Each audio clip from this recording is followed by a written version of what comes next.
Hello, ako po si Jay De La Peña ng jayshub.blogspot.com. Ngayon po ay ituturo ko sa inyo kung paano po mag-download at mag-install ng Audacity. So, um, para po ito sa mga Windows user. So, unang gagawin po natin ay open po yung inyong browser. Sa akin po, yung ginagamit ko ay Google Chrome. So, eto, i-type nyo lang po sa address bar yung audacity.sourceforge.net/download. Pagkatapos ay pupunta po kayo sa page ng Audacity. Ito po yung download page. So, since Windows user po tayo, ito po yung pipiliin natin, itong Audacity for Windows. So, i-click nyo po yan. At pupunta kayo sa next page ng installer ng Windows. So, ito yung gagamitin natin, yung Audacity 2.0.3 installer. Ito po ay .exe file. So, currently po sa recording natin ngayon, ito po yung pinaka-latest na version ng Audacity. So, click nyo lang yan. At automatic po, ito po, nagda-download na po yan. So, hihintayin lang po natin yung matapos yung download at babalik tayo para po mag-install ng Audacity.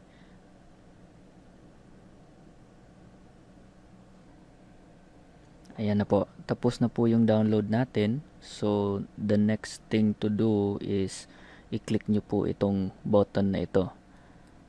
So, i-minimize natin yung ating browser kasi hindi na natin kailangan yan.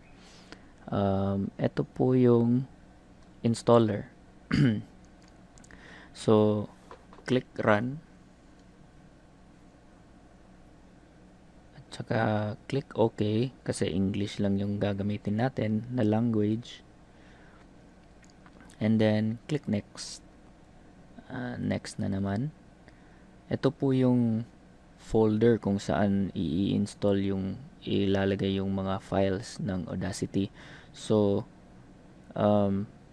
mostly po, okay na po yung default niya. So, sa atin, ito rin yung pipiliin natin. So, click next. I-leave nyo lang po yung create a desktop icon. Click next ulit. Ito po yung summary ng settings na nilagay natin. So, eto, click the install button para po mag-install na yung Audacity.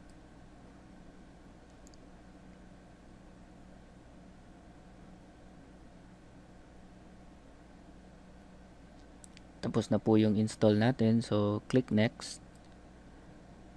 And check nyo lang yung launch Audacity kung gusto nyo pong mag-open siya pagkatapos nating i-click yung finish. So, click natin yung finish.